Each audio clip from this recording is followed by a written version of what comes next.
Okasa, Okasa, Okasa. Venerable Sirs, I would like to speak to you regarding the Vinaya rules.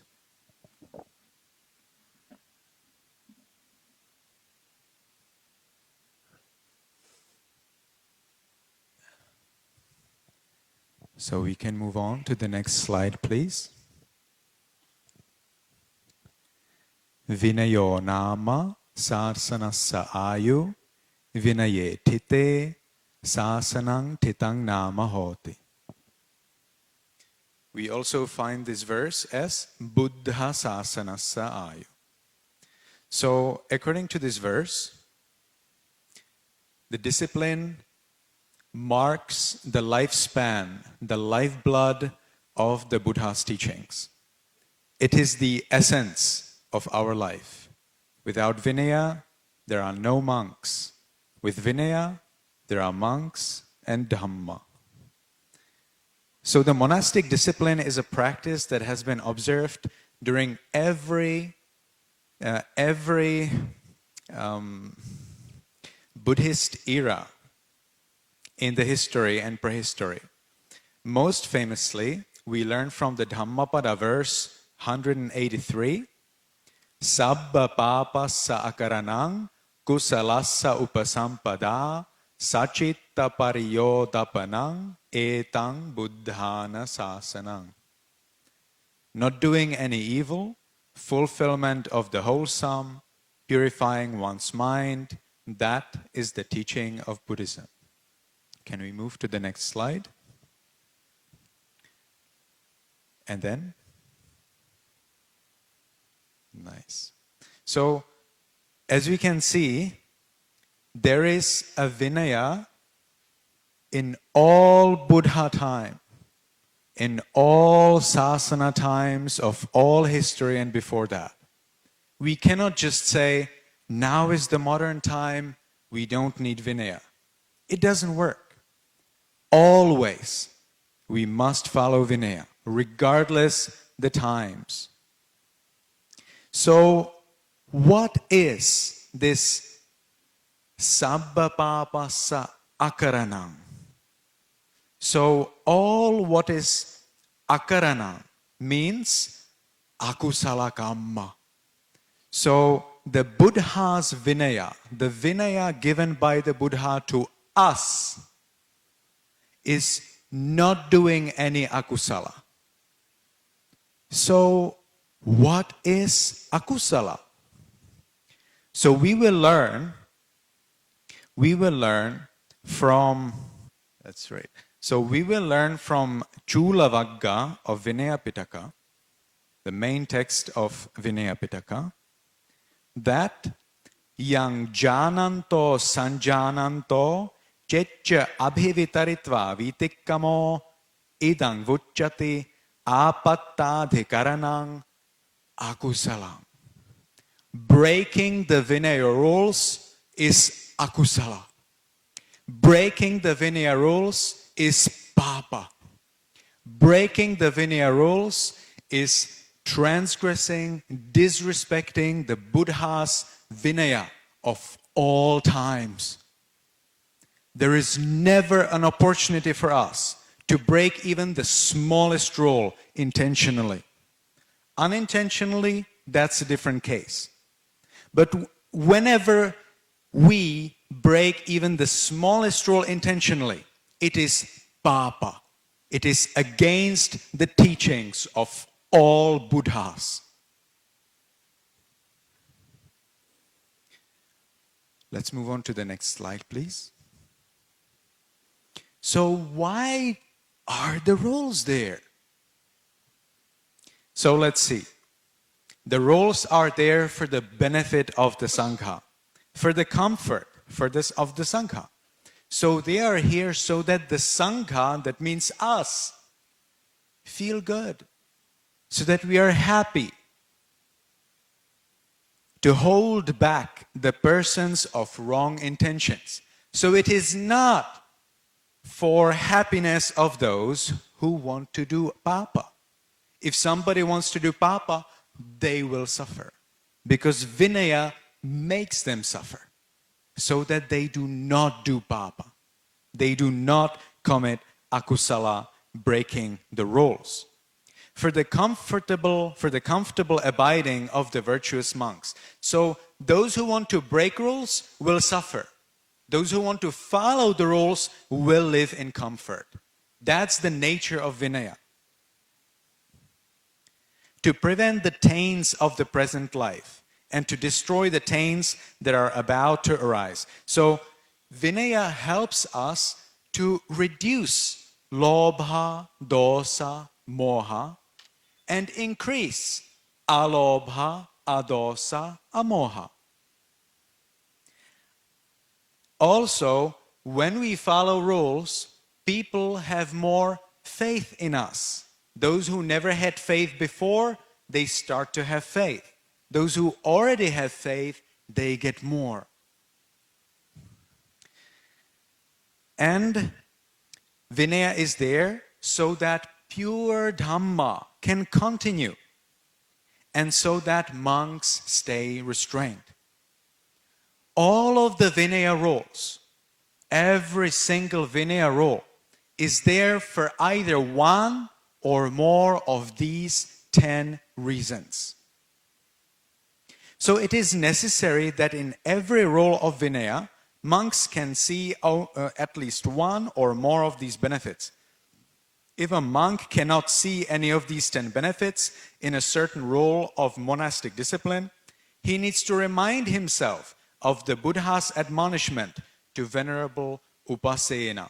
So whether you like the rules or not, whether they seem to be easy or not, whether they make sense or not, you always remember, sadhu sadhu upasena apanyatang napanyapetabang panyatang vana samuchinditabang yatha panyatesu sikkhapadesu samadaya vattitabang. Can we please see it in the next slide? Okay, we got a little different color here. Hopefully you can see it. Nice. So the Buddha speaks to Venerable Upasena and says, you will not change anything in the rules. You will not add anything new. You will not remove anything that I have said, says the Buddha. So, is there any way how you can do whatever you want? All right, so let's examine. The Buddha, before he passed away, he says, Akankamano ananda sangho mamachayena kuddanu kuddakani sikkhapadani samuhantu. So, the Buddha says, if the community of monks desires, after my passing away, monks can discard some of the tiny rules. What are the tiny rules? Any of the rules except the parajikas. Really? Or they are all of the dukkata rules. Really? Or they are the dukkata and the pachitya rules. Really? How do you know it? Who told you? You don't know? I don't know. And that's why we do not remove any of the rules. Such was the decision of the great Venerable Upali and 500 arahants. Altogether 501 arahants during the first Buddhist council decided that we will remove 0 of the rules.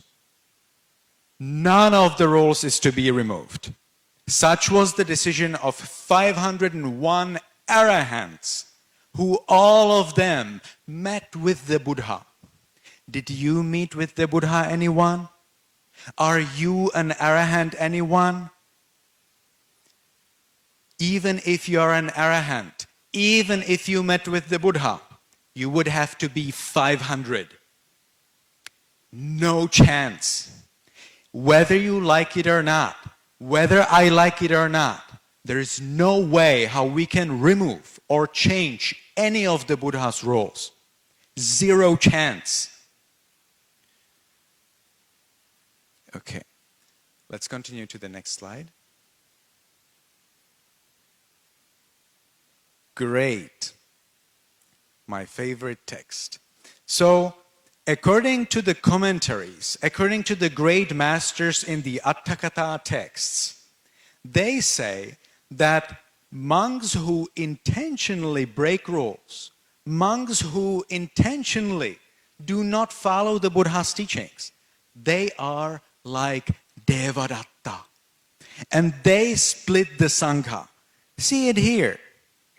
I have made it in bold. Te Devadatta Vajjiputtakadayo via Sangha Bedadimpikatva. You see?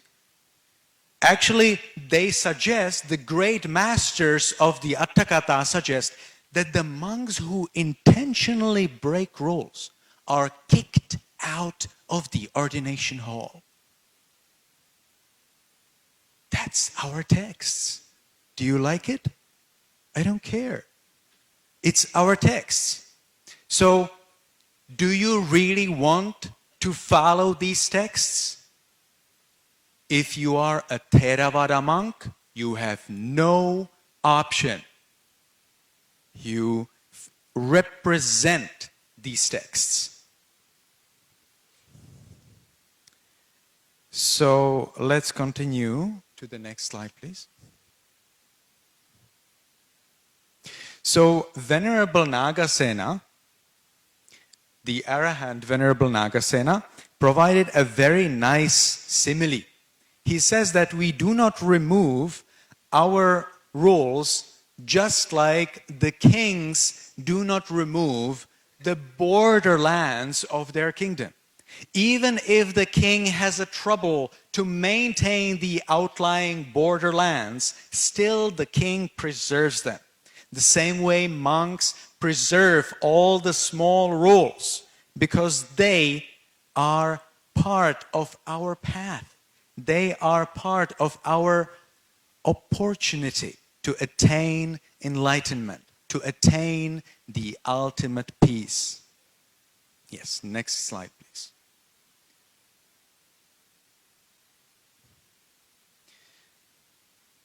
You have there. Amazing. So the next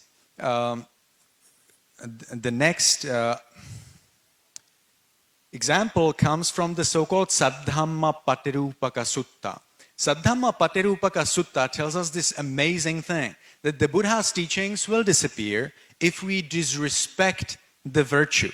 Now monks say, I respect the virtue, I just don't follow it. But the commentaries, the Atthakatha say what? Disrespecting the virtue means not following the rules.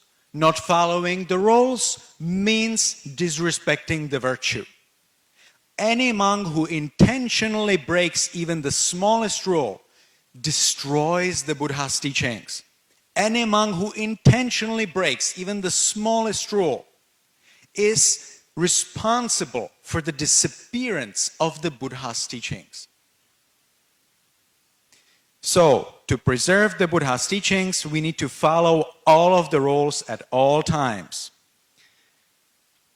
So now, are you a Theravada monk? Let's check it out. Next slide, please. So let's see if you are a Theravada monk.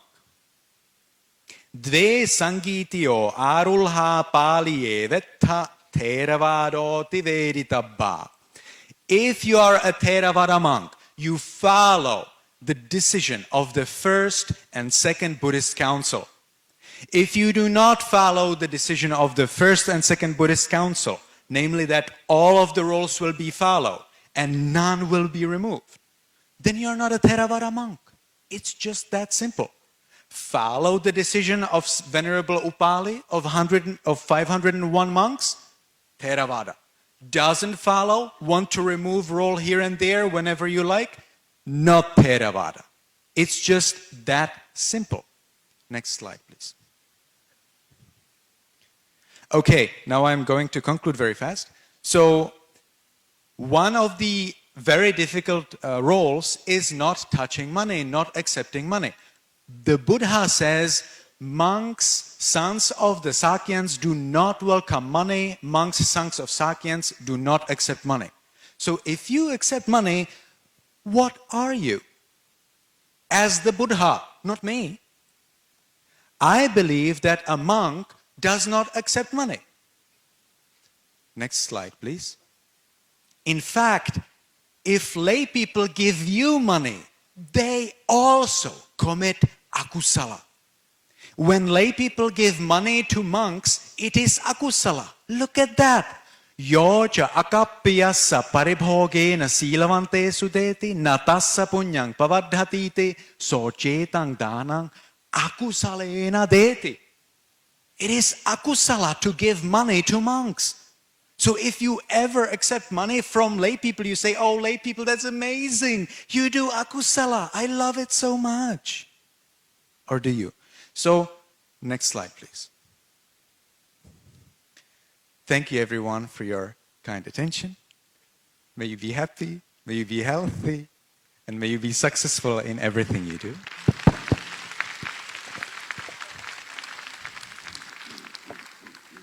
Thank you, Venerable Asin Sara, for your wonderful presentation, talking about the great reasons of the practicing of Vinaya and the details of the other factors. I do believe very strongly that this will help a lot to many of us.